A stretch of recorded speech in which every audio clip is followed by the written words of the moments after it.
So I will start. My name is Ana Barragan. I am the president of the Spanish Scientists Association in Belgium, CEBE. And together with our partners in Luxembourg, Círculo Antonio Machado, we have organized this event this afternoon called Towards a More Sustainable Agri-Food Sector, where we will talk about organic agriculture and farming. And so the moderator of this afternoon will be Lourdes, that is together Hello. with us. Welcome, Lourdes. So she's part of the directive board of Círculo Antonio Machado, and she's an economist. She's working in the European Investment Bank, and she has also worked in organic farming statistics. So she's a bit familiar with the topic this afternoon. So with this, I would like to let the floor to Lourdes, and thank you all for being here this afternoon. Thank you, Anna. Welcome to this very interesting conference about organic farming. I would like to give some introduction to this topic, a very brief one, because I'm not an expert. We have very good experts in the topic. What I would like to just to put in the context to think of organic farming. The idea is to say, well, since the very first farm settlement 9,000 years ago, agriculture has been having an impact in our world. It has changed our landscape. It has converted forest land into agricultural land. It has domesticated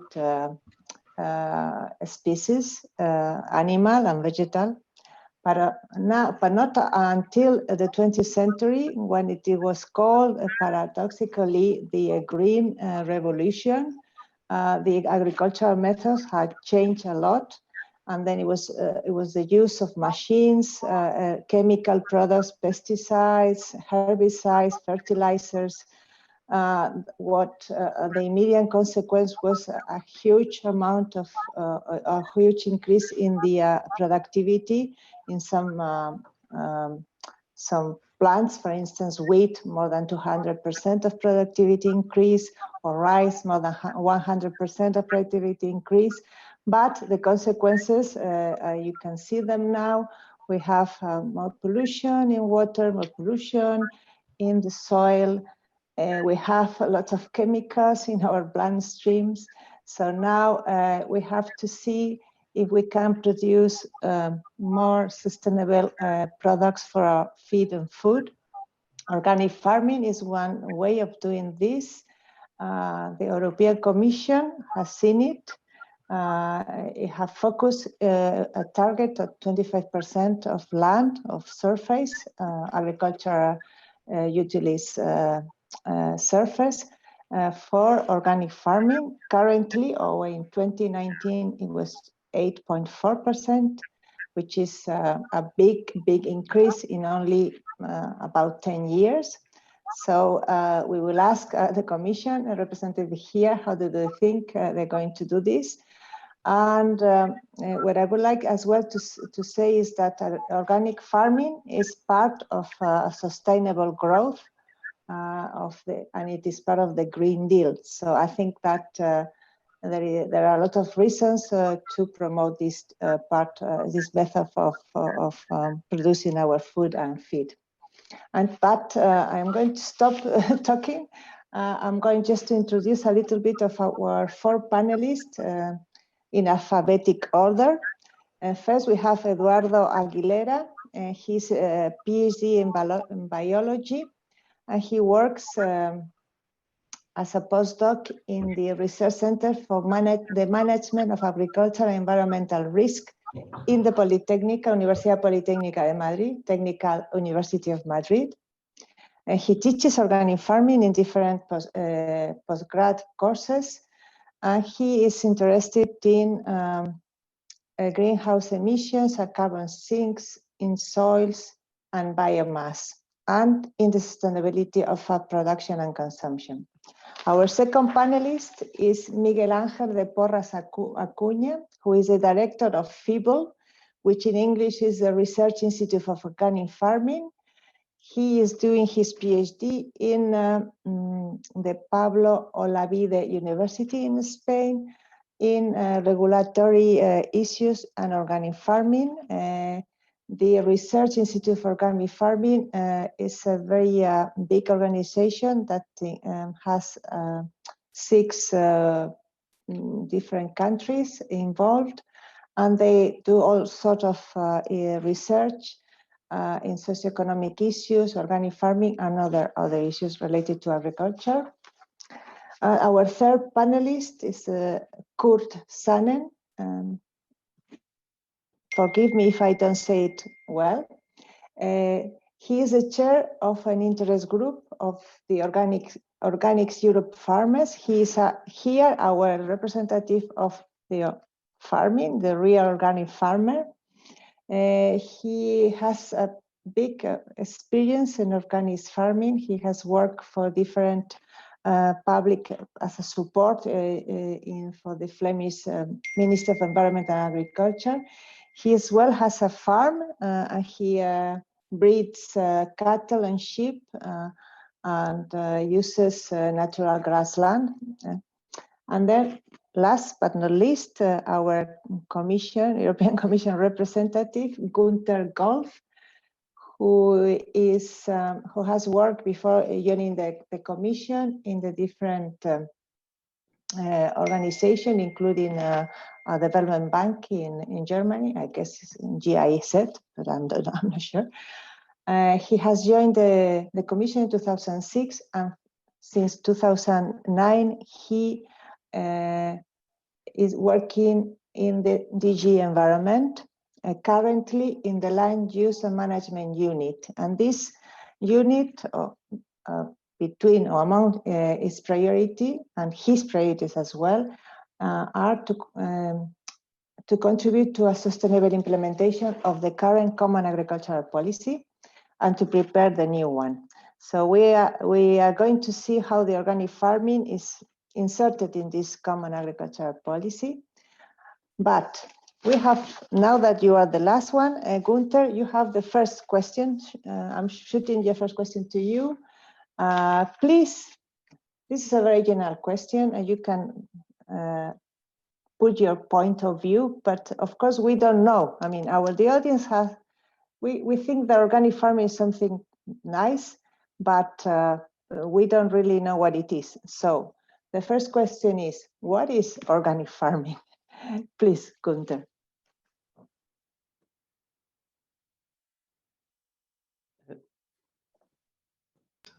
So, yeah, thank you all for the invitation to be here. I think it's a pleasure to discuss about organic farming. I think it's a very important element of sustainable agriculture. And I will introduce this subject or answer to this question maybe from a legal point of view, because other colleagues may add further elements of organic farming from their perspective.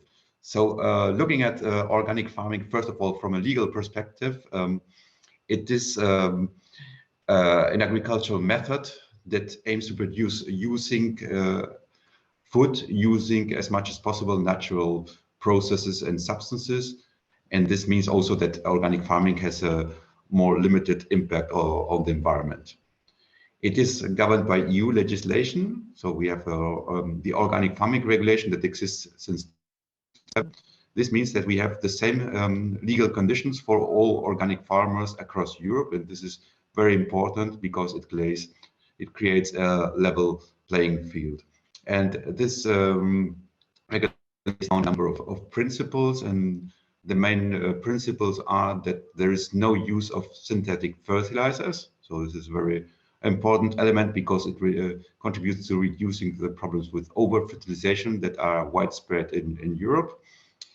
Only a very limited range of chemical pesticides is allowed, also an important element because we have a problem with the abusive use of pesticides, which have very detrimental effects on biodiversity.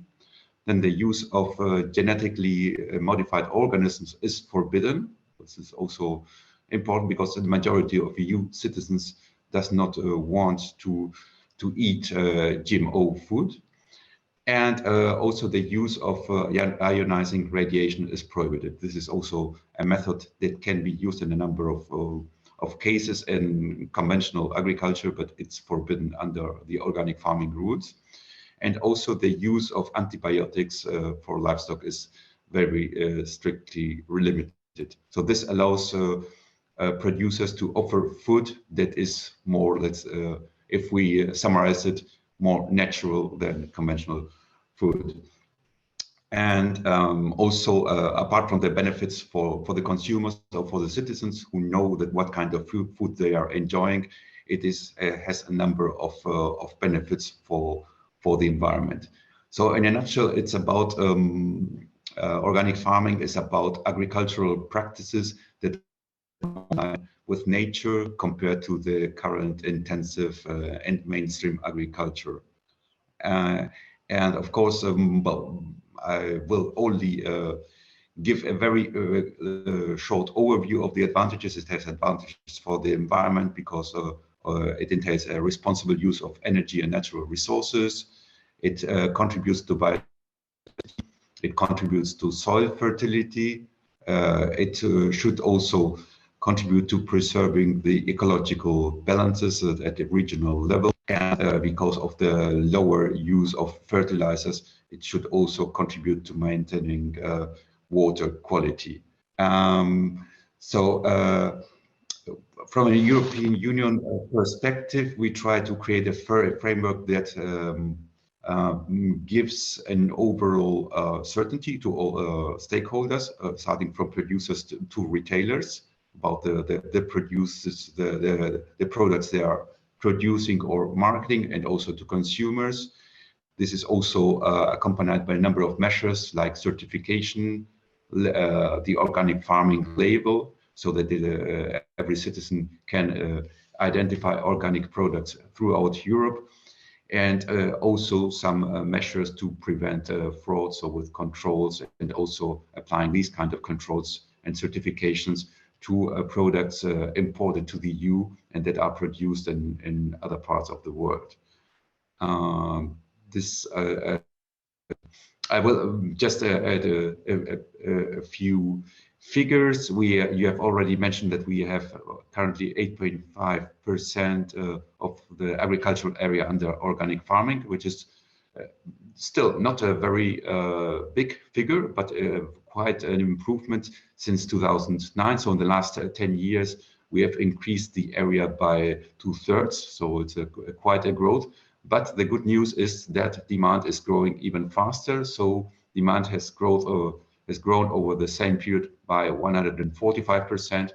So this shows that there is still room for expansion of organic farming in Europe.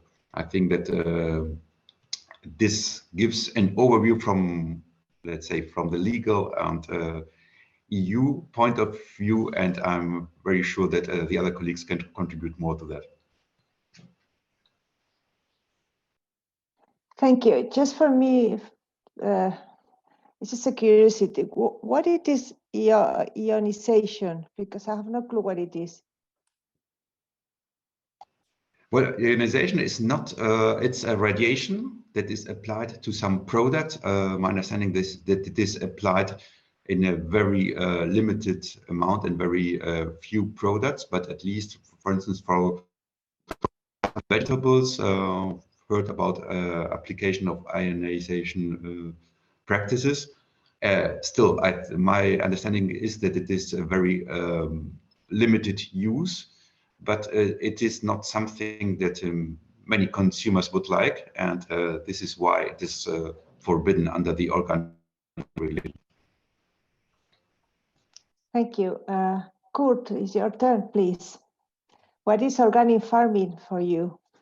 What is organic farming? Organic farming is, well, it started already more than 100 years ago when some scientists and thinkers were trying to develop a way of farming more inspired by biology and nature, and working together with nature, than what's started in those times, what you already, Lourdes, described, a focus on a farming method with the chemical methods, which had external inputs and so on. So it's already existing for a long time, but since the 70s it became more and more popular, and now organic farming is not a niche anymore, but is an important part of the agri-food sector in all the world.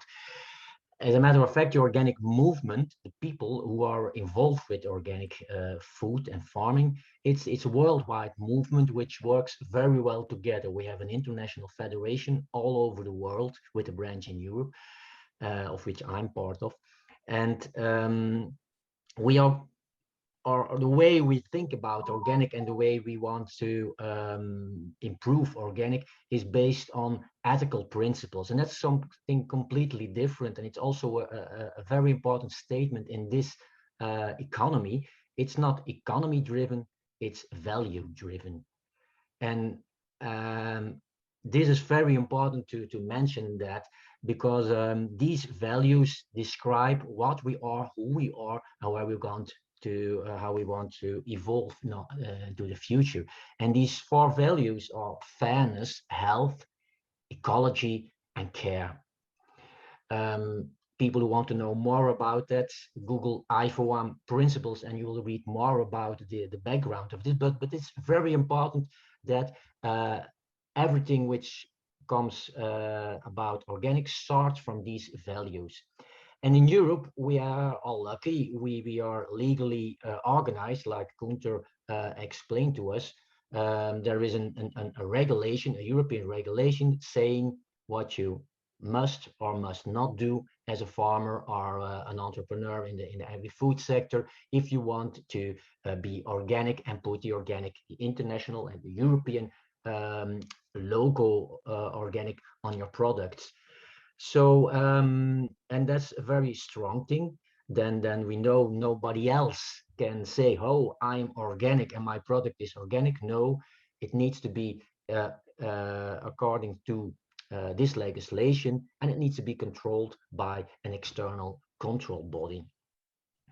And in this way, organic has evolved. The organic sector and the organic movement has evolved a lot after the last few decades. We have been growing very fast. In 30 years ago, we were a little minority of some pioneers, but now you see that the sector is also everywhere present. In every shop all around Europe, you will find organic food in the shelves, and more organic food is accessible for almost everybody. And that's where we have to go to, or where we want to go to. Organic on every table, produced according to our organic principles, and making sure, and that's where organic farming is about, making sure that we can produce food in equilibrium with the boundaries of our planet, with the boundaries of human welfare, and we will have a way of producing food which is for the future of everybody. Thank you, Kurt. We can later on discuss between value and economic value. That is an interesting question. Okay, you are.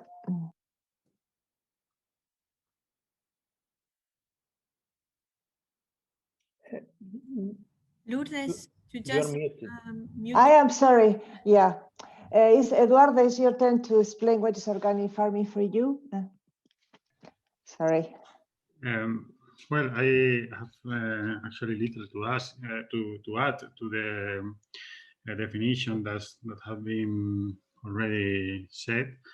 I will just mention that actually in the long term, well, my work is quite focused on the long-term evolution of farming systems, and in the long term, most of agriculture could be classified as organic, given that it complies with organic principles. So we could talk now of the modern organic farming, which, as they have said, has emerged as a reaction to the conventional farming, which uses synthetic inputs and a lot of energy based on coming from fossil fuels, and this causes a series of environmental problems. It has helped, this conventional farming has helped to feed a growing population, but also to change the diets towards more animal foods, and to have quite unhealthy dietary patterns. And from the organic movement, it was a focus on the environmental impacts that were caused by this conventional farming. And so the idea is to, let's say, in a part, go back to the logic of the traditional farming systems, which were based on local fluxes of energy and nutrients and biomass. So the fertility was built on the local circulation of these materials, while in the modern systems, it is based on external inputs, so they cause a higher dependency. So the idea would be to have this logic of traditional farming systems, but with a new knowledge, new scientific knowledge that allows us to make a farming systems that are adapted to the new conditions, where we have a higher population, more demand, and also more knowledge about the environmental processes that cause impacts on biodiversity or on human health. So we can now use that scientific knowledge to design farming systems that are not based on these synthetic inputs that cause pollution.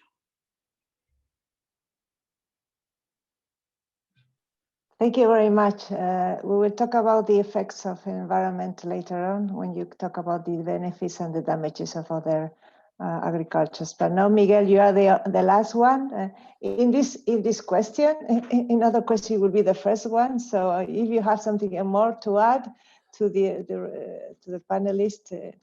Okay. First, I would like to add my thanks to be invited to this very interesting panel, and this is an honor to be present here today.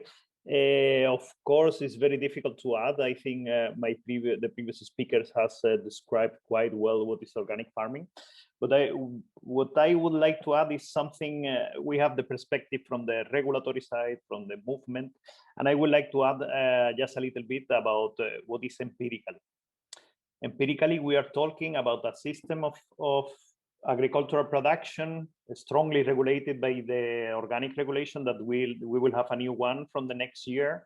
We will enter into force with a lot of new interesting developments. But this sector was started to be regulated in the 91 in the European Union. And basically what we are talking here is about around 300,000 farmers in Europe. Is the sector, the only agricultural sector that is growing, and is the highest growth rate, and comparing to absolutely any other agricultural sector, which are quite stagnated. And the regulatory is strongly regulated, as was previously mentioned, and controlled. What I want to mention is like organic is quite diverse, at least diverse as the conventional farming. And we need to take into account that from greenhouses in Almeria to a completely extensive pastoral system in other parts of Europe are within this regulation. So there are a lot of kinds of people who take the strategy of input substitution, which can be a very intensive farming system, but done with organic inputs, which environmental impact is still questionable. But I think the fact of these regulations create a space where different farming actors are developing their practices. And I think it's important to take this into account. So we have quite committed and political, let's say, political farmers who are shifting for more sustainability and for more diversity in farming. But we have farmers who just want to get a living from a fair price for better prices without changing a lot their methods. So I think I wanted to put this point on top of the previous description that there are a lot of diversity. And also just one last point, that this regulation, I think the strongest point of the organic agriculture is the holistic approach, because the regulation goes from processors, traders, producers, and even input manufacturers. And I think this holistic approach to the whole agricultural value chain is the real value added of the organic agriculture, because the organic farmers are producing for a specific for what consumers want. So I think this partnership between the consumer and the farmer needs to be indicated as one of the good points of organic farming. And I think with these points we have provided a very, very vast answer to your question, Lourdes. So thank you. It is very vast indeed. But I would like to ask you, do you think that just one regulation is, you just mentioned that in one regulation everything is put just the intensive cultivation in Almeria to the big grassland in, I don't know, in Sweden. Do you think that one regulation can cover it all, or would you think that we will need different regulations, a different way of focusing on different parts? But at the end of the day, it's very difficult to foresee everything in one regulation. What do you think? And then I will go to Gunther, but sorry, you didn't understand? Yeah, no, sorry? It was a stop. If I can answer quickly. We don't have other method. I mean, there are no demonstrated more effective method. I mean, every private standard, and they have a specific added values, and but so far, create the organic regulation has been a very extremely difficult. And I think Kurt has been involved in the negotiations, and maybe Gunther also are aware that this new regulation has been the longest period of negotiation in the history of the Lisbon Treaty. So it's a very difficult issue to regulate. It's a very difficult issue to regulate biodiversity and farmers' policies. So at the moment, we don't have a better instrument in the EU. I think we can say that, but I will stop now. Thank you. Sorry, I mean, I'm really very talkative, and I questioned too many questions. And of course, when you talk, I have more questions, but I have another question. We have 4 questions. You have to reply to all of them. And the second question is related to the benefits. Of course, you have partially replied to this question, the 4 of you, but I would think that you could, just to make it a little bit more entertaining, you can say what it is bad in the conventional agriculture, what it is good in the organic farming, so we can give the audience some sort of, the tale of the bad of the good, so we understand better, because of course we are not at all knowledgeable. And then Courier first now. Well, I don't like polarization, saying conventional farming is bad and organic farming is good.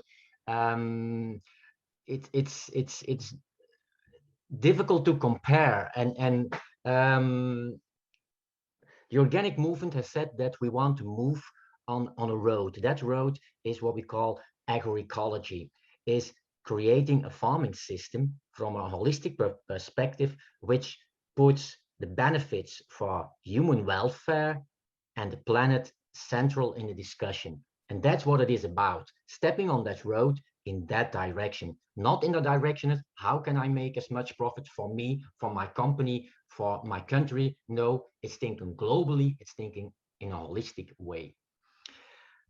And I see how many of my colleagues, conventional friends, farmers, are also going a little bit on that way in the good direction, and I see other friends, farmers, going in the bad direction, going growing, working more industrial with more external inputs and more impact on the environment. So we all need together, all the agriculture sector, step on that way towards a real sustainable farming. And organic sector can help the agri-food sector in its whole, stepping on that road in a good direction. And I think organic farming is the first thing, is that you need to look at it in the way we want to work in that holistic way. We just don't want to be the best in one simple discipline. We want to cover sustainability in its whole and over the long term. Compare it with an athlete. If you look to one who Ben Johnson, he is the best sprinter for the 100 meter, and he looks with big muscles. But organic farming is more like somebody who is doing how do you call that in English, 10 camp, somebody, an athlete who is doing all different kinds of sports. You need to be not the best in one discipline, but good in everything. And that's what we see, how organic farming, if you see in a region where there's a lot of organic farming, soil quality improves. There's less erosion. There's more carbon in the soil. There's more biodiversity in the soil. The soil is more vivid. Water management, water quality is improved. When you don't use synthetic fertilizers and synthetic pesticides, you see a positive benefit on water quality, but also on water quantity management, because we don't need to use that much irrigation in organic farming, because we have better soils, and we have a better crop rotation and so on. We have a positive impact on biodiversity, or can have a positive impact on biodiversity. Of course, we have less fertilizer, there's less impact from manure to the environment, there's more set aside places in organic farms, and so there's more place for biodiversity to develop. And in this whole, you can see how organic farming has a positive impact to ecosystem services and to the ecosystems in its whole, and in the ecosystem services which those systems can provide for us as human beings. And so it can be good for human welfare. And that's how I see the benefit of our organic farming. It's a system approach, making sure that we will cover all sustainability aspects: climate, soil, air, biodiversity, nitrogen, and so on, and making sure that in the future, and now, not only here, but also in the South, everybody has access to food, to healthy and enough food. Thank you, Kurt. Is it financially sustainable? You're a farmer. Of course. And that's very important. And the question is not, is it financially sustainable? The question is, why is it more interesting for a farmer to be non-organic?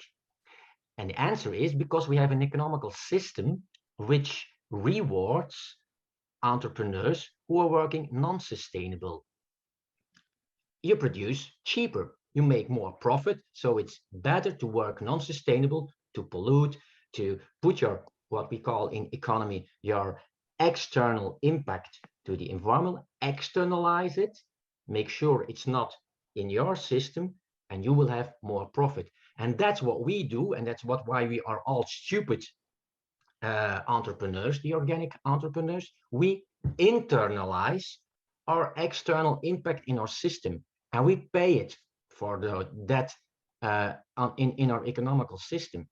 So that's why it's more difficult to become profitable as an organic entrepreneur, but because you internalize the external cost and benefits for the society in your own system. And it's a pity why organic food still is more expensive than non-organic food, which is not good, which is not logic, which is bad, which needs to change.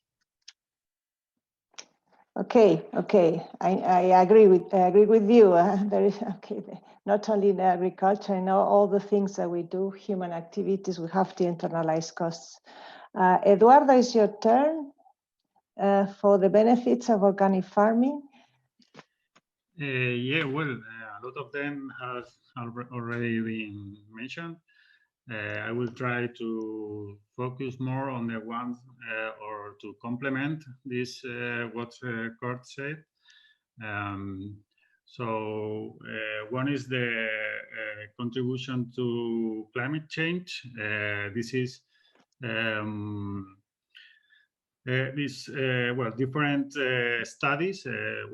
Meta-analysis are what the studies that bring together many research outcomes and make a result of a wide range of results. And the recent meta-analysis have shown that there is a trend, but no significant trend, towards lower emissions in organic.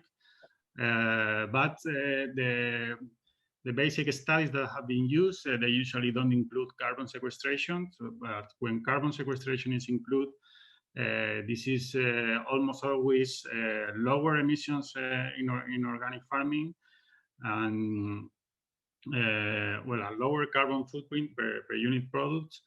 And this carbon sequestration is very important because it is based on the storage of carbon in the soils. And it is stored in the soil organic matter. So it is both a strategy for climate change mitigation because it brings carbon out of the atmosphere, but it is also a strategy for adaptation, as Kurt said, because it's an indicator of soil quality and improves the hydraulic properties of the soil, so the soil can store more water, and so it's better prepared for the changes in the climate. So organic is also more energy efficient, usually, so it produces more energy per unit energy applied, of external energy applied. So this is very important in a context of growing scarcity of fossil fuels, but also of climate change, and also of a high dependency of external energy sources in Europe, where many countries, they don't produce their own energy. So this is also politically interesting to be more self-sufficient in that respect. It also lowers the pollution to the air. For example, the main pollutant is ammonia. So many countries, such as Spain, are not meeting the goals for ammonia reduction.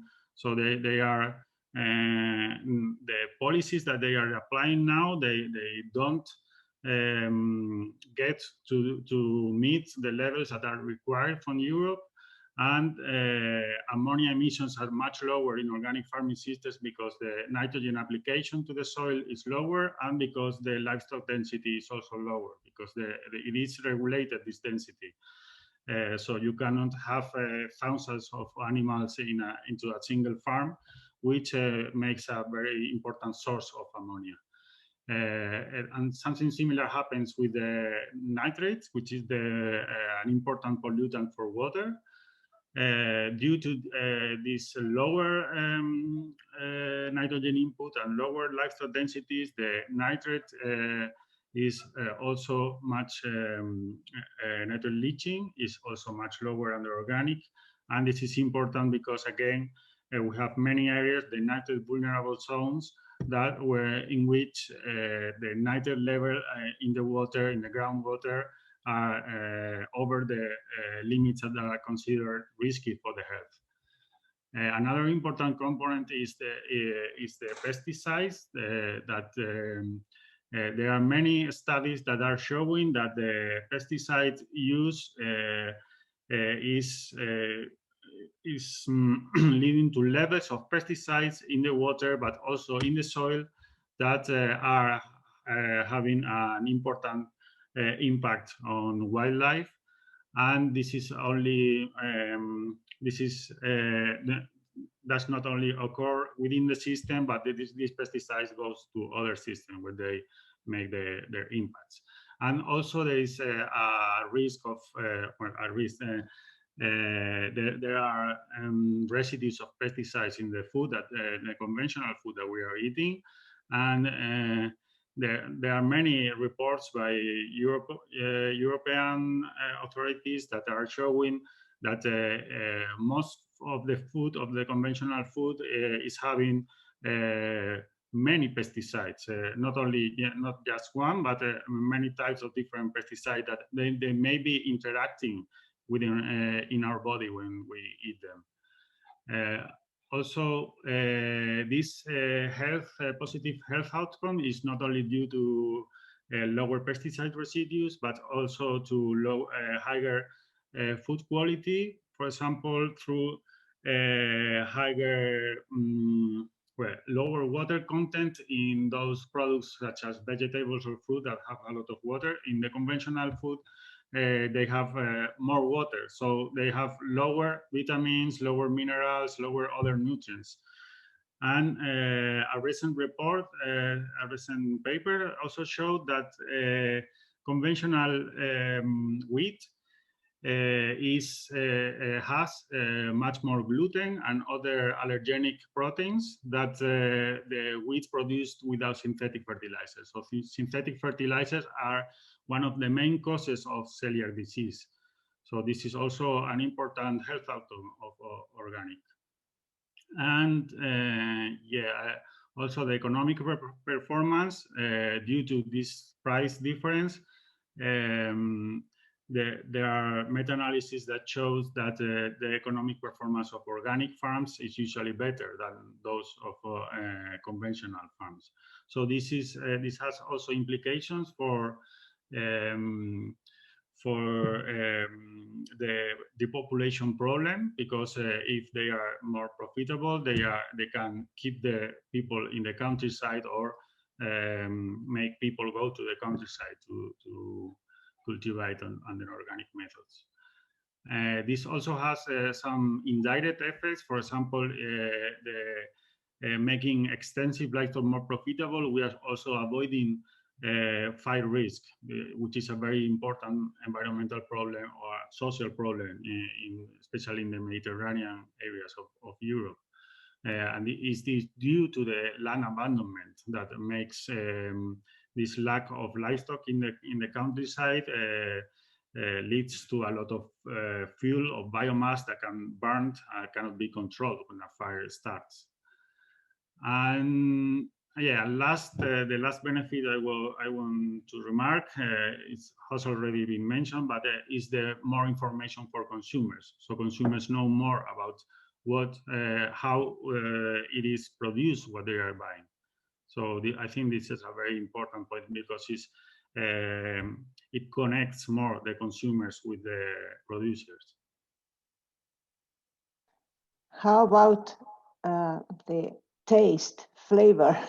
You forgot about this. Yeah, I forgot about that. But this is a good benefit, don't you think? Yeah, anyway, sure. You are really extensive in the benefits, and Miguel, you have to think about something else. What benefits do you think that organic farming present to us, show us?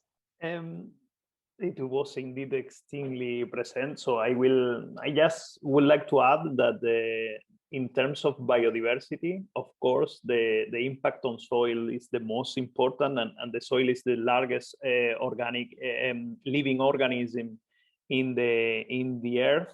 And often we forget, but we are losing. And Eduardo and we come from Andalusia, where we have massive degradation problems of the land due to the bad practices. And I think that the possibility of rebuild organic matter and rebuild the soils is very important. But also below ground, is a specific data I really love. There are more birds in organic farms. You have more birds, and I think this is really nice, because I like, and it's something to show that the negative impact that we ignore, that we kill insects and then we kill birds, and then how the connection on the all biodiversity, and the importance. But I would like just to add to Eduardo. Eduardo already mentioned this. As economists, I'm more interested in the socioeconomic side, and it is more or less in the literature is at 22% more profitable in terms of farm income. And I would like to add that according to the last data of the European Commission, organic farmers in Europe has on average 10 years less than conventional farmers. And I think this specific number is key, because we are facing the extinction of our rural areas in many parts of Europe, the complete extinction, because we have an average age of farmers close to 60.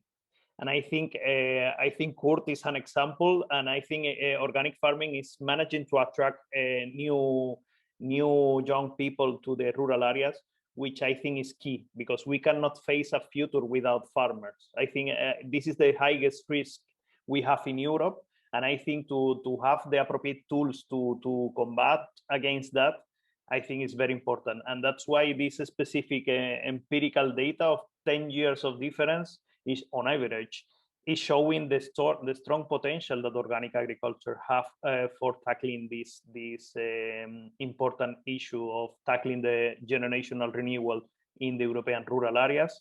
And that's why I wanted to point out that on top of all this, I think this is the most important point of all the impact of organic agriculture. On top of that, just one last thing. When we talk about the impact of organic agriculture, of course, there are still things that needs to be improved. For example, I put an example that maybe you know is the use of copper. Copper is authorized in organic agriculture, and copper has a very negative impact on soils and in water, especially. And of course, in countries, I think in the Netherlands, it's forbidden. You cannot use because the water level is so low that the pollution goes directly to the water and generates strong problems. But to phase out this, there are a lot of research going on. And I wanted to mention that we have all these positive environmental impacts, in despite that the investment of research has been less than 1% of the whole research in agriculture and research in general in the last year. Now, and I think this gap of the research with the gap of the impact, I think is showing us every penny that we will spend in organic research will increase exponentially, will improve exponentially the impact of organic agriculture. So now I think Gunther maybe can say something.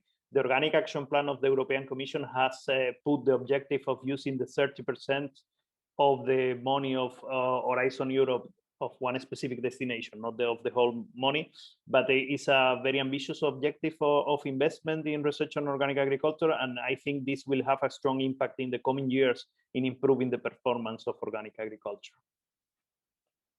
Thank you, Miguel. Very interesting. It is true that the rural areas in Europe, in Spain, we have this Spanish emptiness, but of course in rural areas in all over Europe, we are losing population, and of course it's a problem with environment.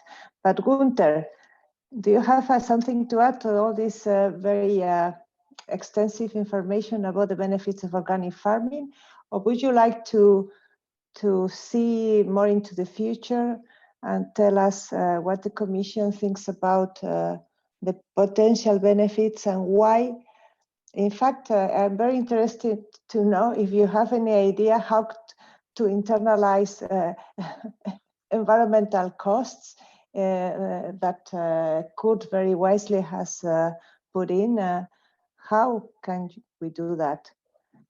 Okay, maybe it's a very difficult question. I don't expect you have all the knowledge, but of course I would like to know your opinion. Thank you. Yes, thank you. Very difficult to add something more because, we have excellent panelists here, and they have raised all the points I had, almost all the points I had noted to say. So I think it is clear that conventional agriculture is not sustainable in the long run. Well, sustainability is a question on how to define it, what is the time perspective. Now, if we think that agriculture has been going on for, let's say, 10,000 years, is it sufficient to say that we can keep on with the current farming practices for 10 years or 20 or 30? What is clear is that the current practices cannot be continued for, let's say, 100 years, and then it's evident that the current mainstream agriculture is not sustainable. So I'm not blaming the system, because we have undergone an evolution, a very strong evolution with the increasing intensification, and the farmers have been following the rules, respecting the rules. So what they are doing, the mainstream farmers, is correct. It's perfectly legal and normal. But if we continue this kind of agriculture, it will be not sustainable in the long term. So we have to, in view of this, what we have to do is to help farmers to start the transition towards sustainable practices. We have sometimes this discussion between more sustainable and sustainable. I think the discussion should not be to have a more sustainable agriculture, but to have a sustainable agriculture, because we have currently an agriculture that is not sustainable. We see it, I think, from the biodiversity decline. It is very easy to see. We have a massive decline in all kind of bird species that are typical for farmland, and this has been going on for the last 30 to 50 years, and this cannot be continued. Also, a very massive decline of insects. So if you remember in early times, when you went on a trip, you would have on your windscreen lots of insects, and nowadays you can travel for kilometers and kilometers without seeing any insect on your screen. This means something, and is also backed by scientific studies showing that there's a massive decline of insects, and especially strong is the decline on farmland because of the use of pesticides. Also, the disappearance of landscape elements such as hedges, ponds, isolated trees, land-lying fallows. So there's a number of factors, but also the intensification due to pesticides has a role to play. So in a nutshell, conventional agriculture is not sustainable, and mainstream agriculture is the majority of agriculture. Luckily enough, there is some islands of agroecology and organic farming, which is part of agroecology.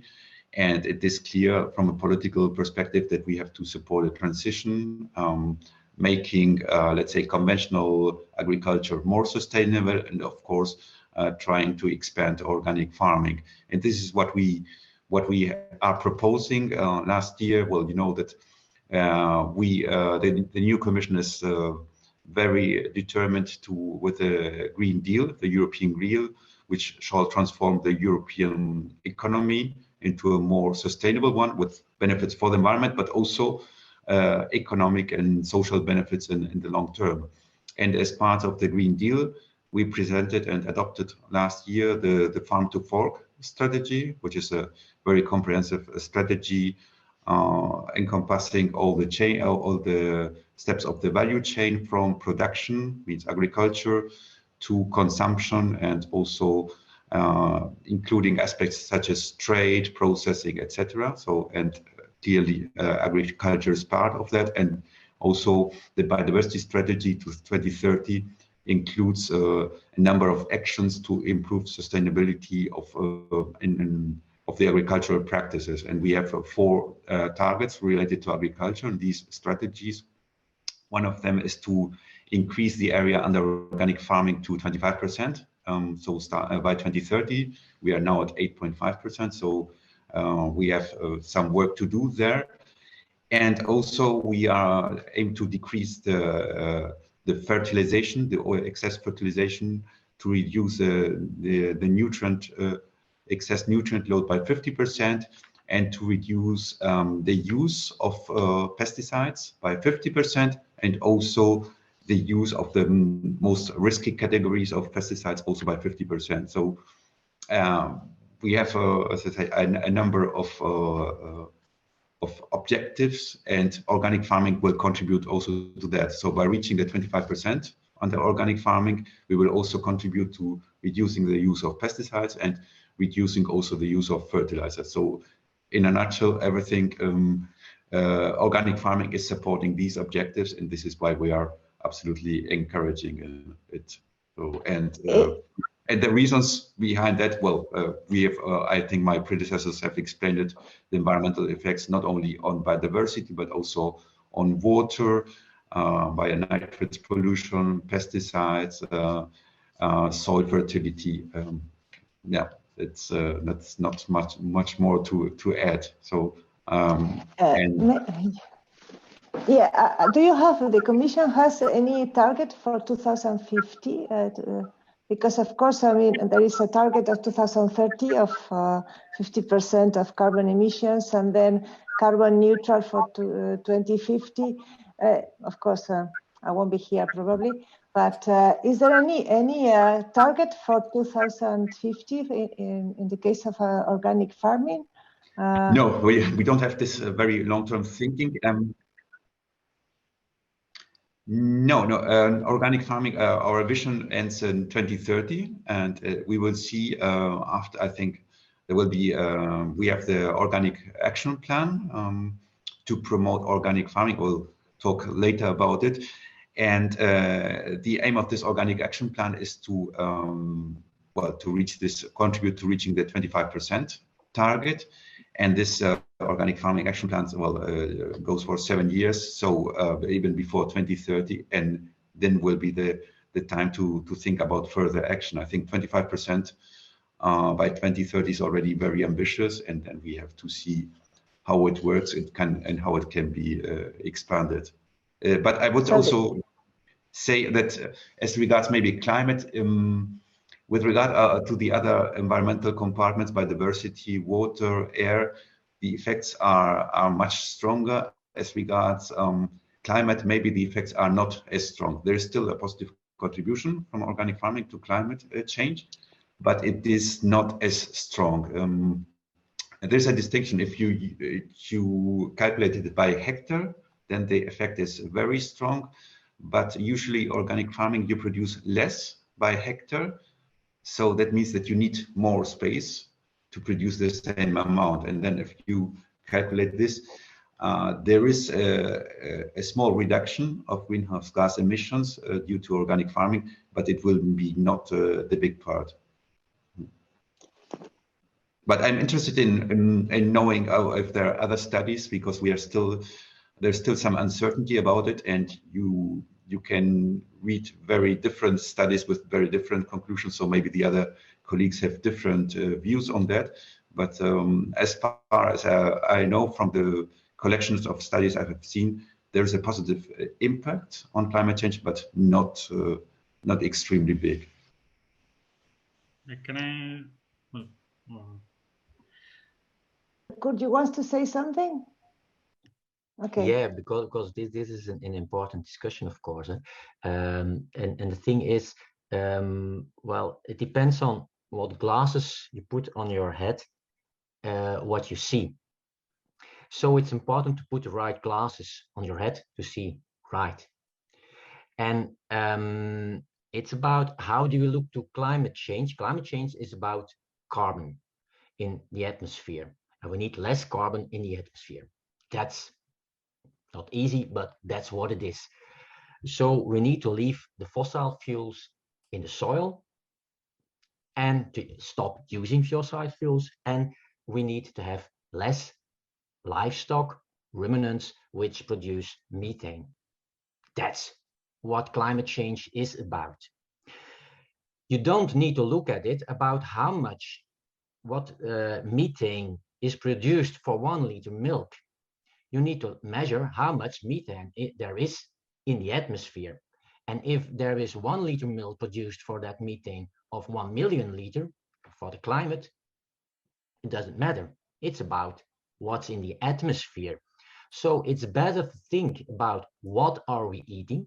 Do we need to eat that much meat? Do we need to eat that much milk? Instead of discussing about how much is the impact per liter of milk of organic or non-organic. And if you look in a systemic way, in a holistic way, the organic sector, then you will see a landscape with less cows, with more arable land, with more vegetables, and automatically, logically, on our plate, there will be less meat and more vegetables. And that's the way how organic is contributing to the discussion on climate change. Farming system, you will have less animal. There will no feed anymore imported from Brazil, soy, to feed our pigs here in a stable and leave the nitrogen here in my country, in Belgium, and all the pollution and the climate impact here and in Brazil. No, less pigs, they're running outside, and we eat less meat, and we enjoy the meat we eat, and we eat more vegetables. And yes, I'm a livestock farmer, so for me it doesn't feel uncomfortable to tell to you, eat less meat, but eat good meat. I think that Eduardo wanted to add something to this discussion. If you well, in my work, I have analyzed the carbon footprint of many farms, comparing organic and conventional in Spain, so under Mediterranean conditions, and we saw that emissions were generally lower, even expressed per unit product. So, well, again, I already said it. The difference is mainly due to soil carbon sequestration, because the differences in the per hectare emissions are offset by the lower yields in general. But when you include carbon sequestration into the equation, you get usually lower carbon footprint per unit product. So these are crop products. And the most significant thing, I think, is there were cases of carbon neutral systems where this carbon sequestration was enough to cancel all other emissions. So in that case, it doesn't matter if you measure it as per hectare or per product. So you are getting zero or even net negative emissions or carbon footprint. And this was in that study, which uses data from 2005. This occurred in olives, but now we are updating our data, and we are seeing that the organic farmers in Spain, they have moved towards more sustainable practices. So, and now we are seeing that also in tree nuts or in other systems, on fruits and other systems where we didn't see it 15 years ago. And well, that's also important, the improvements that are occurring in this area.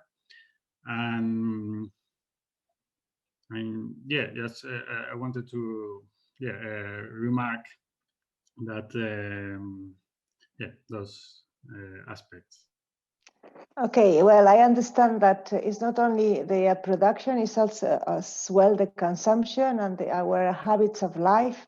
So in fact, it's like if you are, it's not like you practice yoga and you do the asanas, but you have to really collect and do and really do a new life in your consumption, the way you live. And it's a little bit like that. It's not, we have to really collaborate. Oh, everybody has to contribute. But now I want to go to the third question, which is about the strategies in different countries in the European Union.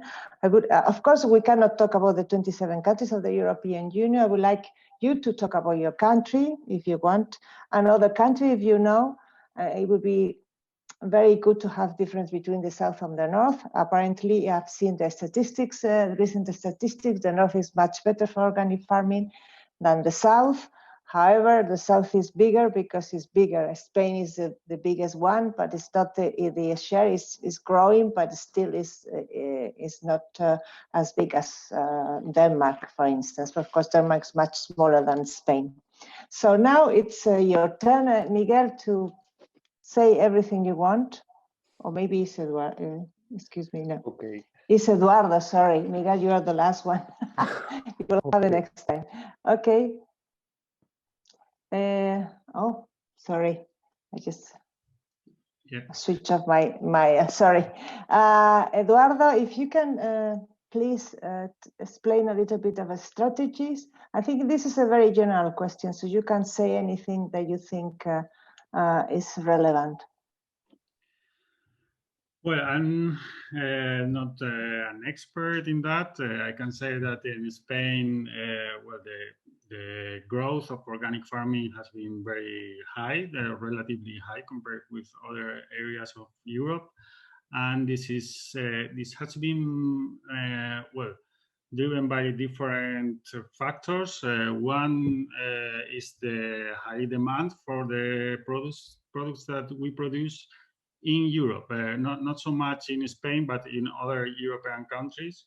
For example, the vegetables, the fruits, or the olive oil, which has led to, I think, a sustainability problem of the reliance on exports. That is starting to change now, where that demand is starting to grow also within Spain, which is a positive thing.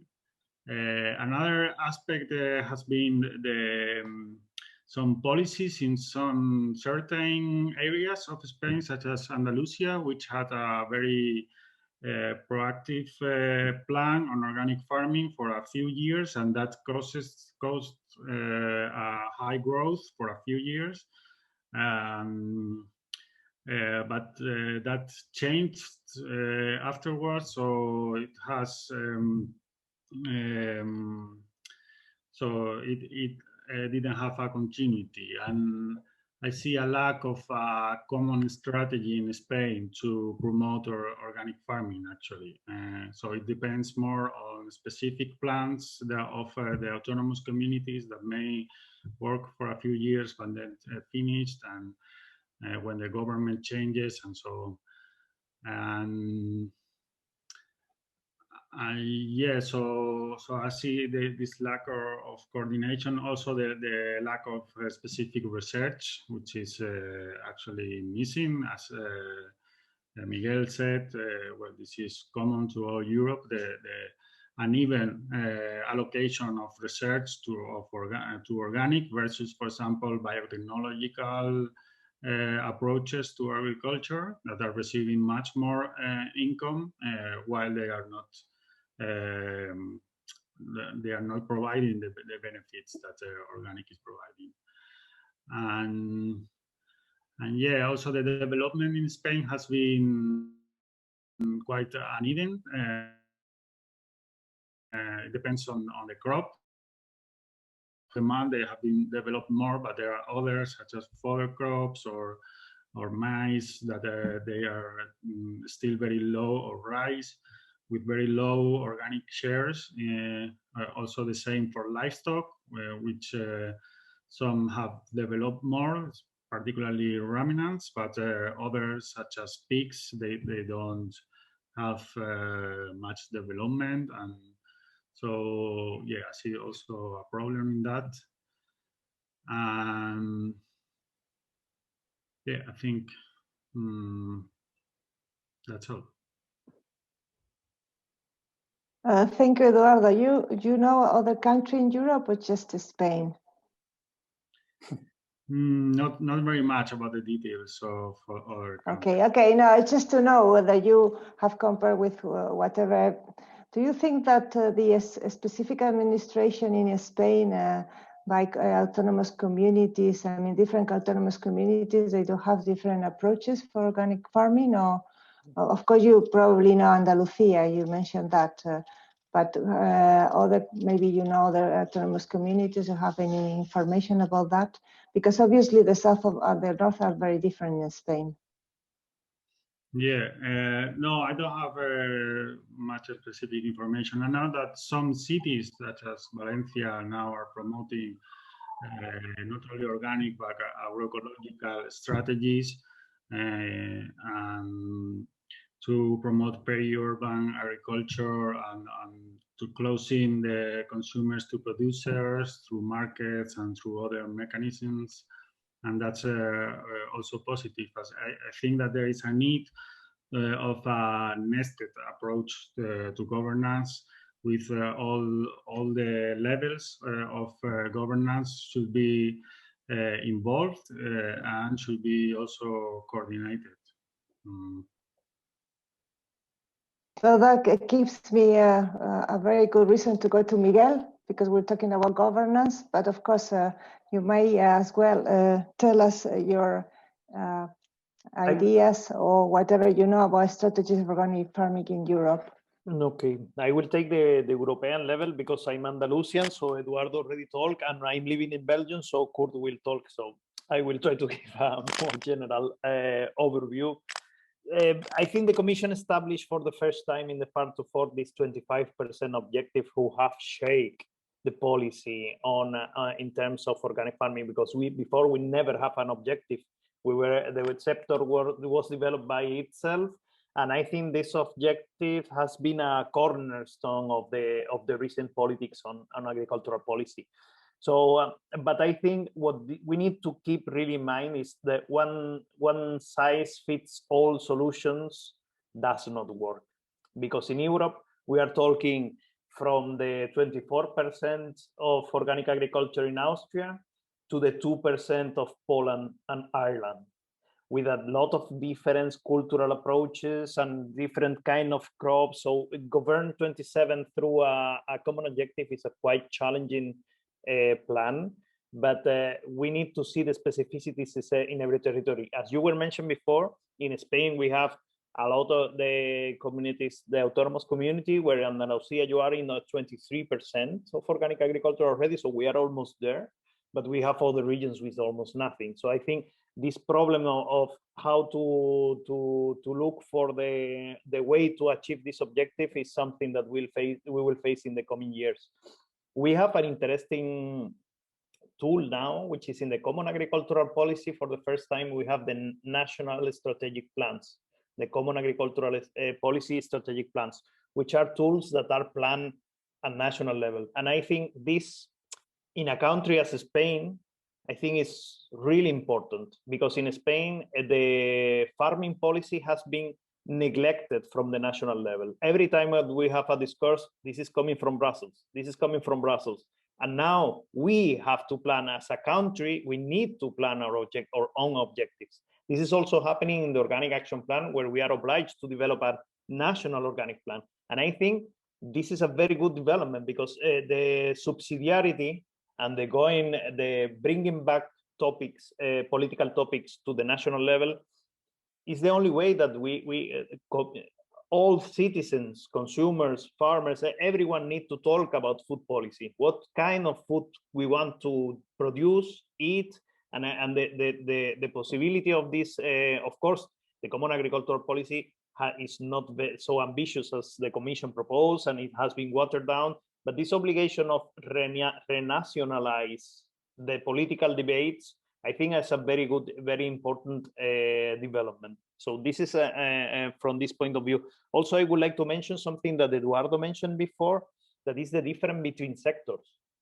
Because now we are talking in Europe about countries, this huge difference, but also in sectors. And as Eduardo said, on olives, I think we are around the 15% in Europe. But if you go to sugar beet, you are less than the 2. So I think every sector has specificities, and for example, sugar beet is a crop that is, I know that they need to rely a lot on herbicides, because and it's very complicated to have a mechanical weeding system during the development of the plant. So every crop has a very different situation, starting point, and that's why we will need to think on solutions that needs to be adaptable to countries, regions, and even crops, because just to think on a simple solution for everyone has demonstrated to don't work. And I think this was the approach of the previous Common Agricultural Policy. So now we will have a more diverse system that I think is a good step. But of course, as I mentioned before, this is providing the possibility. It will depend on the political will of every society. So if a country discuss this and put this in the political agenda, and in the news we see topics about discussion of these things, of course the society will move in one direction, but without this debate, will not. So I think this is very important to mention, that we need to face now a new moment for the organic development, which is located in the national policy setting. And I think this is something we need to be aware, that is very important for the organic sector. And I think for the whole in general, I think I like the approach of Kurt mentioned before, that it's not a question that we are organic and we are the best and the conventionals are the bad people. It's not a question of being, I'm from Cadiz and you are from Jerez. It's a question of shifting the whole society or food systems as a whole towards the sustainability. And this can only happen if we put this in the agenda, and if we discuss and talk about farming, the approaches to organic agriculture will be much more known, and this discussion as we are having today will have a stronger impact in the society. So I think this is the new phase where we are, and I think this is a very good step. So thank you for the organizers for this interesting table, but I wanted to mention this. Sorry if I took too much time. Now, well, then I will cut you later on. But Gunther, you have as well. We are really going a little bit late. So if you please tell us very quickly your strategies. Kurt, you're going to be the last one in this. Maybe you are have a lot of things to say, but please summarize a bit, because we are a bit late. I won't say a word now. Yes, well, I think there are quite a variety of strategies to develop organic farming in Europe, and also with very different types of success. And very often it is a question of the resources and a question of really of the motivation of the different states and regions to implement organic farming. And we think that it is clear that the political ambition as regards organic farming is very different in across member states, and also within the states in the same in different regions. We can find very different levels of ambitions. So I had a look, for instance, at the situation in Germany, and also in some regions that were more ambitious, such as Baden-Württemberg. And I think that the common thread is that you need a very comprehensive approach to promote organic farming. So you have to encompassing all the steps. So there's a very important element of course, the production, where you need to provide advice to farmers to motivate them to convert into organic farming, and then you have to accompany them with some training. Ideally, you should have already this training at universities and other education facilities, so that even the mainstream farmer gets a bit acquainted to organic practices, so that he can incorporate it later on. And of course, providing specialized, dedicated training to those farmers who already want to convert into organic farming. So this is very important to have this training and knowledge transfer. This is part of the equation.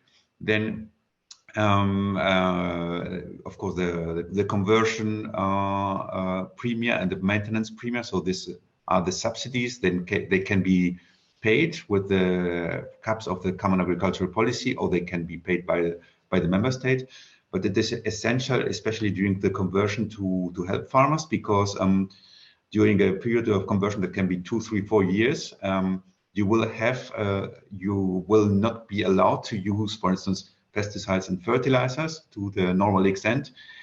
And then this means that you will have losses, you will lose money. And if you are not compensated for these losses, then these farmers will have a difficult economic situation, because they will not get the higher value of the organic products. Because, for instance, in the first year, you will still have some pesticides, and you cannot market your products as biological products. So this kind of transition has to be financed. So this is a very important element. And then also the maintenance of organic production is subsidized in most member states. And this is important. And it's important to provide all farmers with some planning security. That means that you have to ensure that you give them these kind of subsidies for a period of time, and it does not depend on who wins the next elections, because otherwise, well, the farmers risk to convert into normal practices again if they are not able to survive economically. So clearly, accompany farmers during this conversion. Then it is also very important to inform the citizens about the benefits of organic farming. What does it mean? Explain them the label, because there's quite a confusion about all kinds of labels on foods, in some countries more than others. But I think especially in Germany, it's a difficult case because there are lots of labels and citizens are confused, and sometimes citizens may think that they are buying organic products and they are just these products have just a label given by the supermarket chain. So it is important to provide them with information and stimulate the demand also via promotion campaigns, informing about the benefits. And also important the research part. So to be sure that we devote enough resources to research and knowledge transfer, because organic farming is, well, maybe the principles are relatively simple, but the application is not very simple, as well, Kurt and the other colleagues can confirm.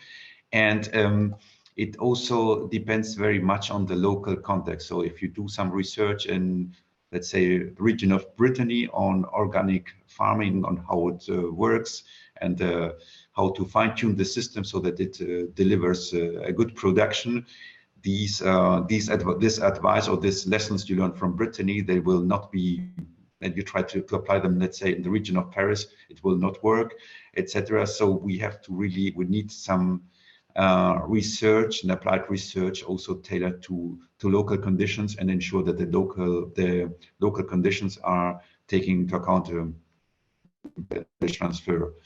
And then the other parts of the equation, such as trying to convince also supermarkets and retailers to offer organic products, to promote also short market or short value chains by promoting organic food and short circuits, so local markets, and trying to also to motivate consumers to go to the farmers and buy directly, or to try to promote these kind of schemes. So this is also a very element that is important to ensure the success of the chain. And then also in canteens, easily in public canteens, because then the state has the control of the products that are offered there. But also we can try to, or some regions and states have tried to liaise with companies and motivate them to offer more organic products in their canteens. And then to close the gap, we need also the more of the legal and enforcement access, which means that there is a need to ensure that products that are have the brand of ecologic or have the ecological logo are really farmed under biological farming conditions. So you need inspections and controls and a sanction system for those who are not complying with the organic farming legislation. And also the same applies for imports from third countries. That we have to ensure, but this is done at EU level, that organic products placed on the EU market coming from third countries are really farmed under organic conditions. So I think this gives an idea of what is applied, and those member states reaching high shares of organic farming. And our organic action plan is also that we have developed at EU level and have presented some months ago, is also mirroring these strategies, and also trying to encompass the whole value chain.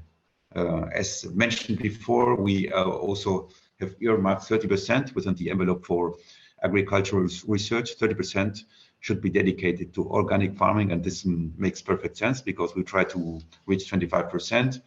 And as organic farming is a sector that is expanding, is not completely new, but is still, we have less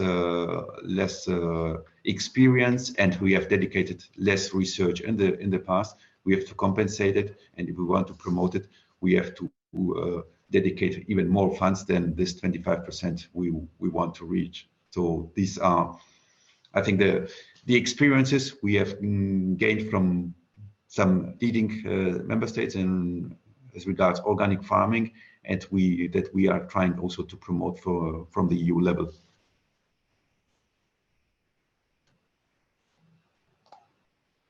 Thank you, Gunther. Very interesting. And very quickly, Kurt, I think we will stop in this question number 3, and we will go directly to the questions from the audience.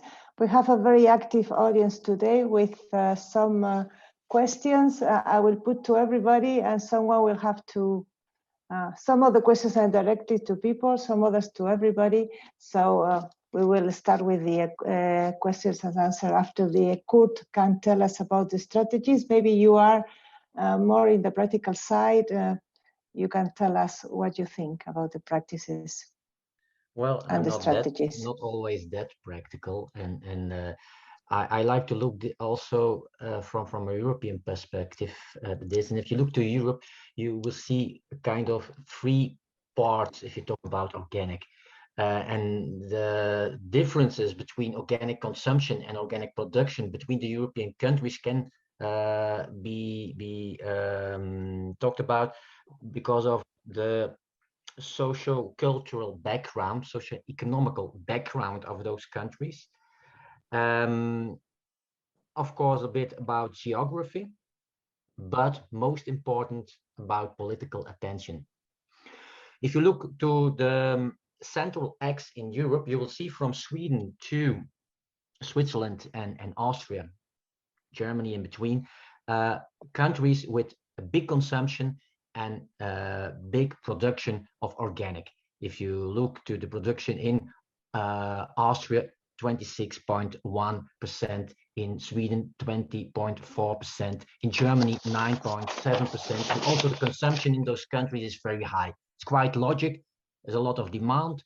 There will be also production, but it is because of these countries are paying a lot attention to organic and are promoting, subsidizing, investing in organic farming. On the other hand, you will see our new Eastern Axis countries in the European Union, like Romania, Bulgaria, with low percentage of organic agricultural land and a low consumption.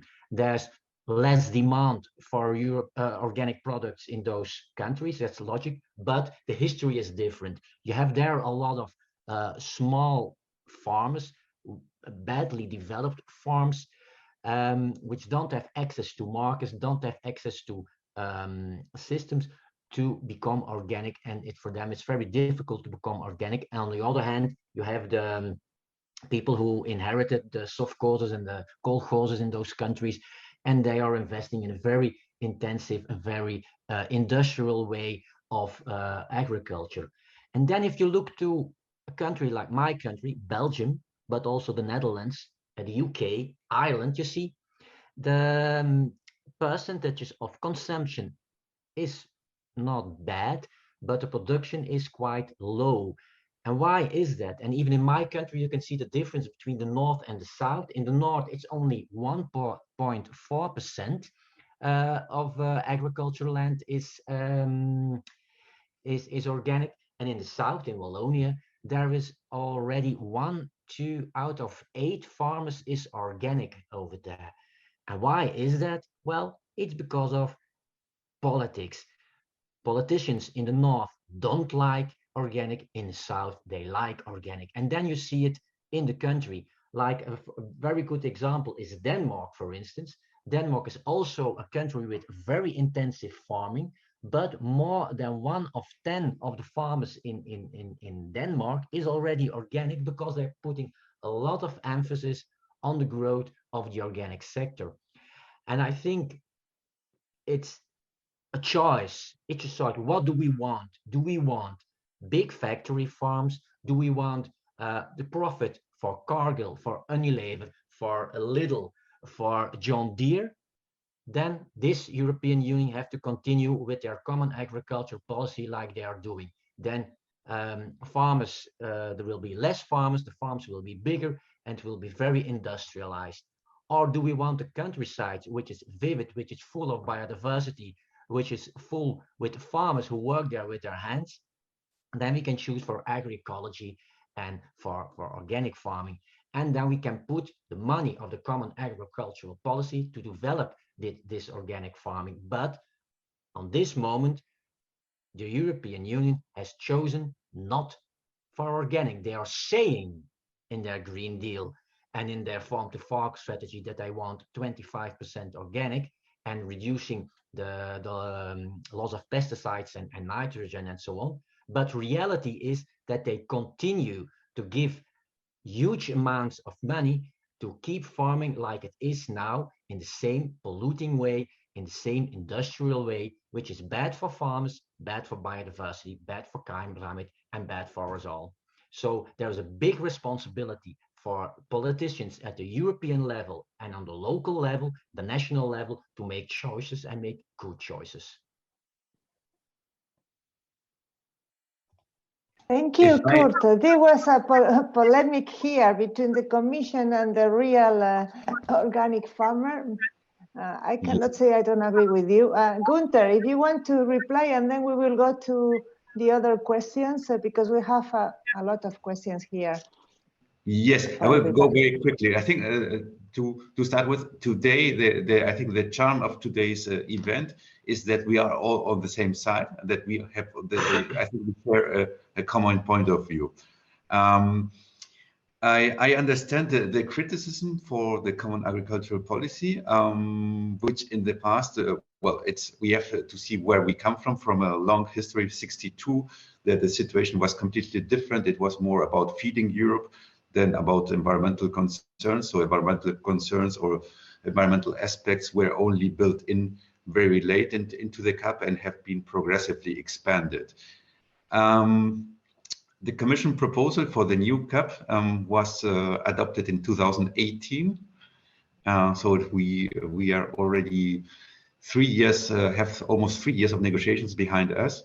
And the problem is that at that point in time, there was no biodiversity strategy and no farm to fork strategy. So the proposal was as it was. And now we have adopted these two strategies and we are trying to build in some compatibility. The Commission proposal is not incompatible with the farm to fork and the biodiversity strategy, but ideally it would have integrated the targets into the legislative proposal.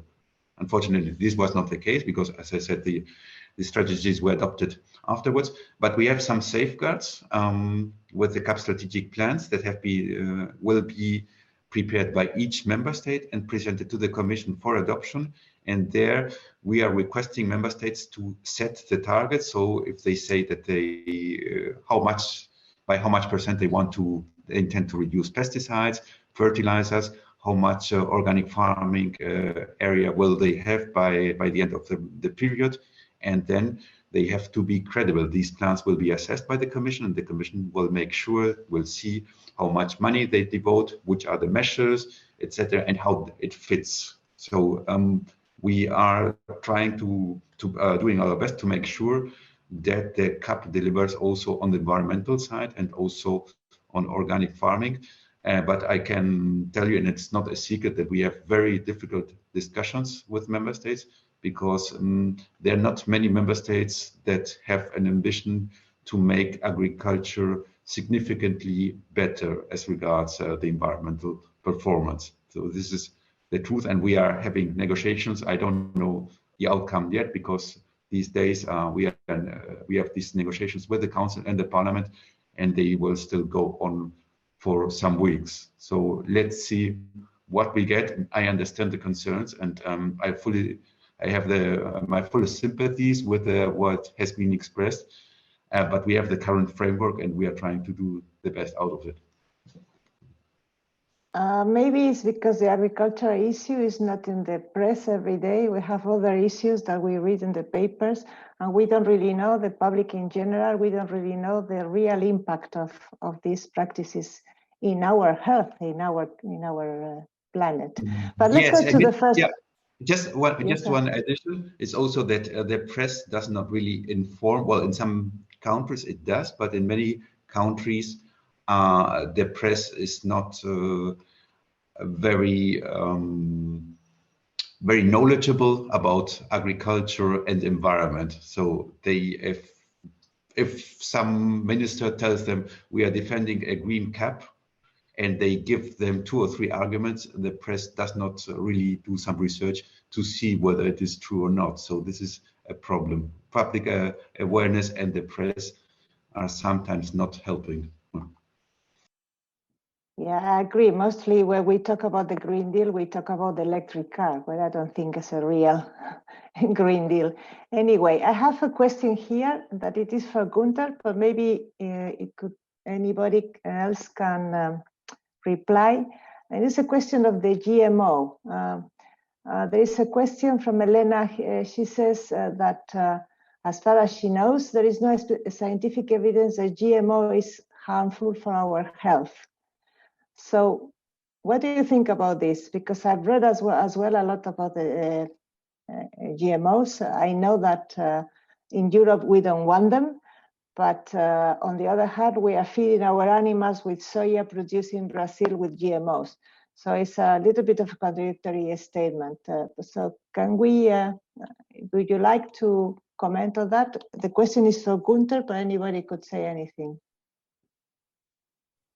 Well, just I don't want to enter into the GMOs because I'm not an expert, but what I wanted to say is whether that the majority of the citizens, if you do a poll, will say that they don't want to eat GMOs. This is what I wanted to say. I'm not saying that the GMOs as allowed in the EU are harmful. This, I think we have a very restrictive framework in Europe to protect our citizens, and the majority of citizens do not want GMOs.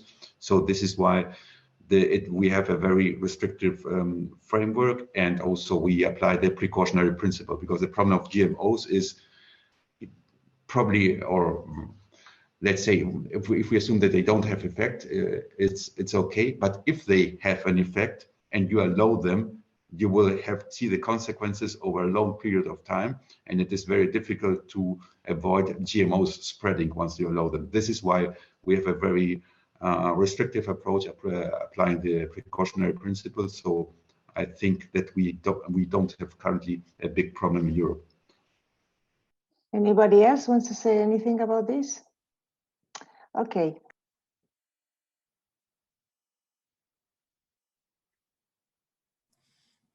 Lourdes, you are muted again. Oh, yeah. Hello, Eduardo, you have said a lot of benefits, many benefits of organic farming and are supported by scientific evidence. She likes a lot, this attendee. But she would like to know, and maybe some other people can also reply to these questions. What are the future research lines in organic agriculture and farming? Eduardo. Well, there are many research lines. I think there is a need to deepen into this research on the different impacts in each situation, because as has been said, so every local situation is very different, and there are huge differences between one place and another, one cropping system or livestock system and another. So there's still a need to deepen on that. Also, not only to characterize how organic farming is, but also to improve it. So there is a need to tailor the practices to each local conditions. So we know now that there are practices that are very positive, such as cover cropping, for example, but the practical how to do it, how to apply them, it is very different from one place to another. You know, in some places you can have, for example, problems with the competition for the water, so you have to know in which part of the year, at what time do you have to manage it. And And also another important, another key research line that is now emerging and is gaining attention now is the relationship of organic with a broader systemic perspective. So now that organic is growing, there is a need to think about how to scale organic farming. So now we don't have in many places, we don't have just a few isolated farms, but it's becoming the predominant or the main type of agriculture. So some other problems arise, such as the need for nitrogen, for example, or other nutrients, how to close nutrient cycles at a wider scale, wider than a farm.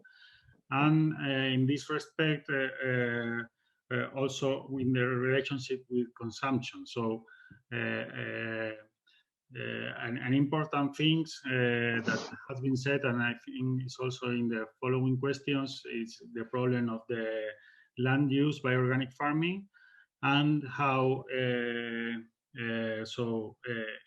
has better outcomes for most of the impacts, but except for the land. So there is a need on one side to improve the yields and the productivity of organic farming, but also to think in a wider perspective as a system. So as Kurt said, we have to rethink our diet in order to be able to make organic extensive. So because if we don't change our diet, we are going to have to import more food.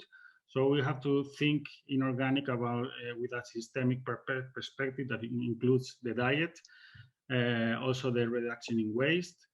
So in that way, we did reduce the amount of animal food we could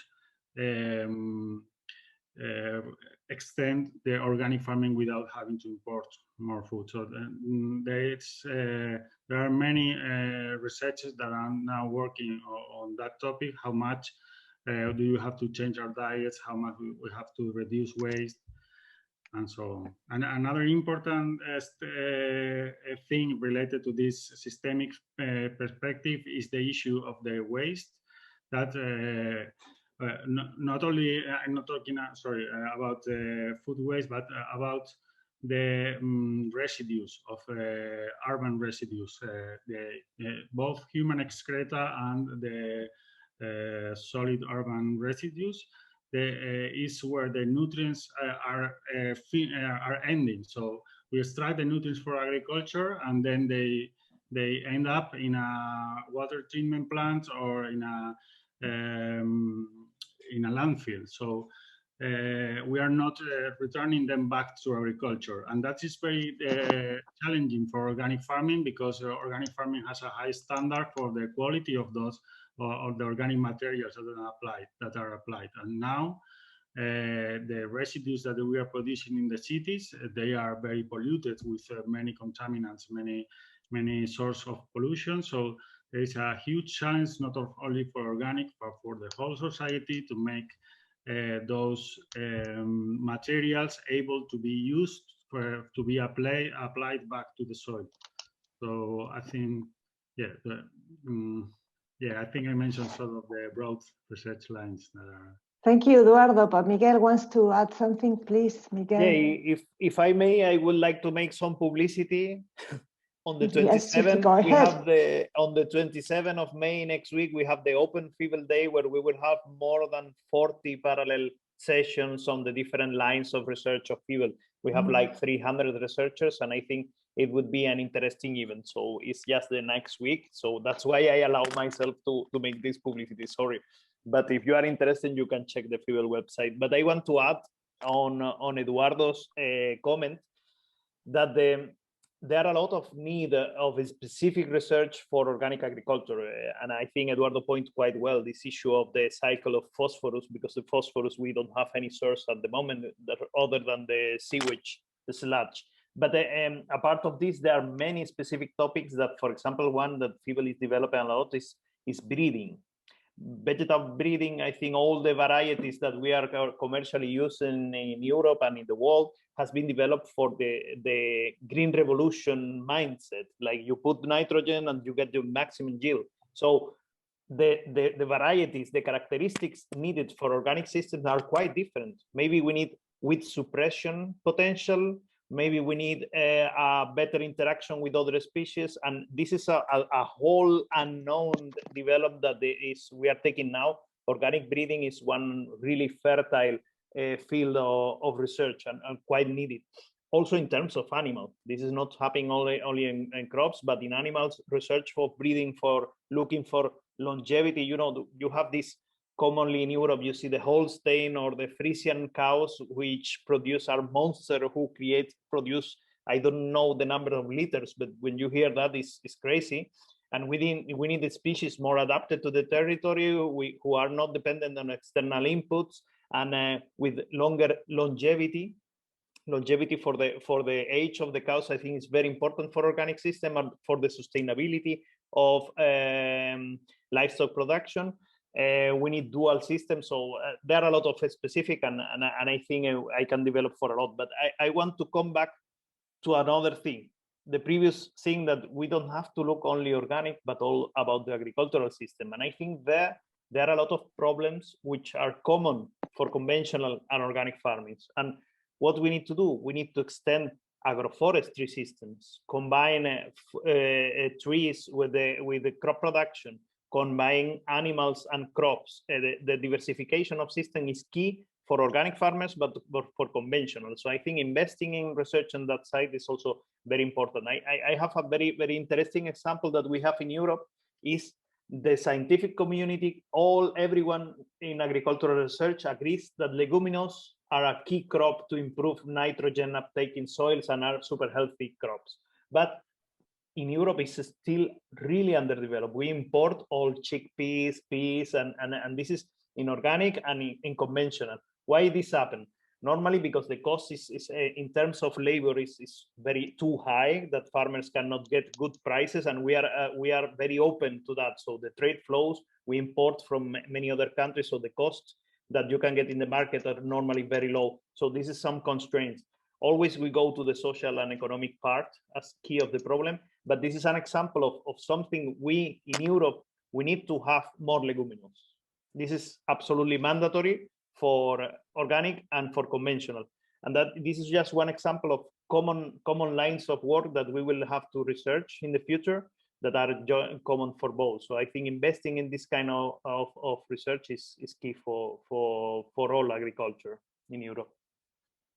Now, Kurt, you want to say something? Go ahead. I have a question for you as well. You can as well reply, because someone was very concerned about the amount of land since that organic farming is using, because since the productivity is lower by hectare, that means that maybe we are using more land for the organic production. Can you reply to this question, and as well to the other and say whatever you say? And for this by coincidence, research. What I wanted to say is answering both questions. So what we need in research is a real good methodology for holistic research, and that's what it's trouble. For instance, in my country, I'm involved in the discussion on enteric emission. It's the emission of methane from ruminants, from cows. And how is the classic scientist solving this problem? They're taking a cow, putting it in a laboratory, giving some additives to their feed, and then they're measuring how much methane is coming out of this cow. And then, hooray, hooray, they found a product, put it on the feet of the cow, and then there's less methane produced. Simple, isn't it? It's logic, isn't it? Nobody is measuring what's happening in reality. In reality is, me as a farmer, I have to buy this product. It's expensive, of course, because all those companies will earn a lot of money. So I need to have more cows to have the same income. So I have to build a bigger stable. To make this additive work, I have to lower my amount of grass in my feed and higher my amount of maize. else it won't work that good. So what will I go to do? I will plow all my grasslands and plant maize on it. Because I have less grasslands, don't put my animals outside anymore. I will bring them inside, and I will even plow more land for arable land. So what's the end impact of this? More carbon losses from the soil, less carbon sequestration because of less grassland, more nitrogen losses in this system, and a big impact, negative impact on biodiversity, because all these grasslands are gone. And and my income as a farmer has becoming more under pressure because I have to invest more to be able to bring this method into practice on my farm.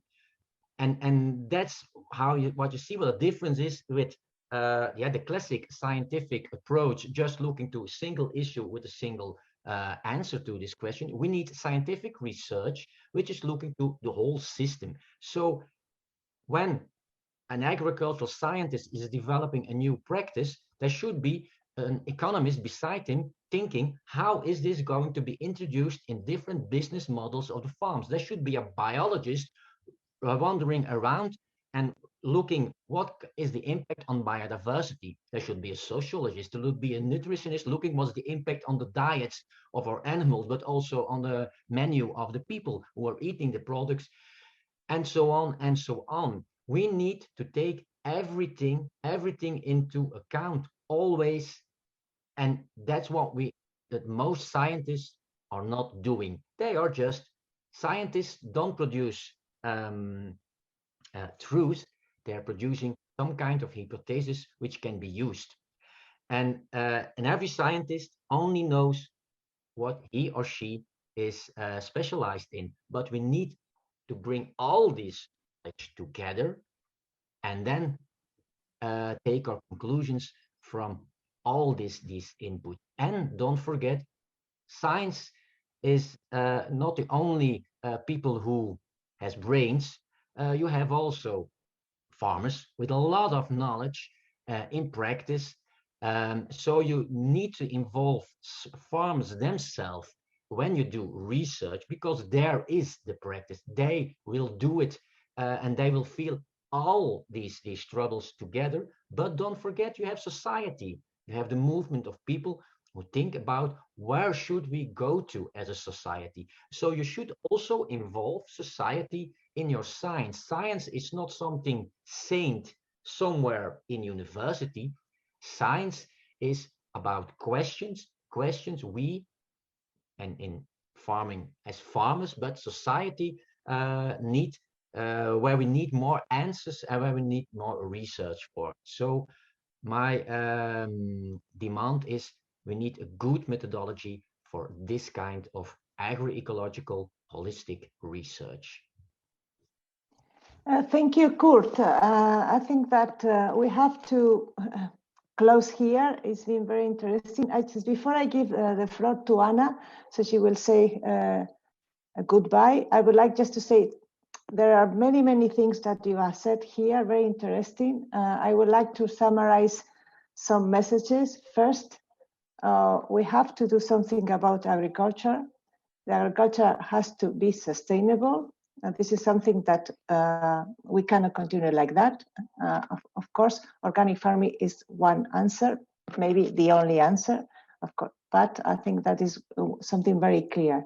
Second, is we cannot just think about organic farming as something isolated. We have to think about something that it is within the society. It has to apply to the consumption, it has to apply to the production, it has to apply to way of life in general terms. Third, the Commission, the states, the national priorities have to put more focus on agriculture. And the public, we have to really inform the public, the society, what we are risking with our lack of action in this field. And so we have to try that the governments apply the public policies that inform the public, and also that promote sustainable agriculture. And to do that, one of the things we could do is to continue doing panels like that. Thank you very much. You've been very, very good panelists, and I'm sorry I talked too much maybe, but in any case, it's been really nice to meet you all. I hope you can see each other in face, not in this small screen. And good luck to everybody with researchers and your organic farm. Maybe you have to tell me what you do when I go to Belgium to have a little bit of your meat. It's probably very nice. Good. Thank you. Anna? You did it great, Lourdes. Thank you all for being here this afternoon. And I would like to add something else. I keep the words of Kurt, and this is what we're trying to do with this kind of events. We really need to merge science and society and bring this debate between all parties. And that's why our association is trying to do with these kind of events. And I would like also to thank again Lourdes and all the people, organizers from Círculo Machado. This has been our first event together, and I think we will continue to do more. And also thanks to Fundación Ramón Areces, who is always sponsoring us for these kind of events. And of course, to all the attendees. The event has been recorded, so we will put it in our YouTube channel. So for all of them that want to rewatch, or all of the people that want to watch again. And so, yeah, with this, thank you all again, and see you hopefully in live. Thank you. Thank you.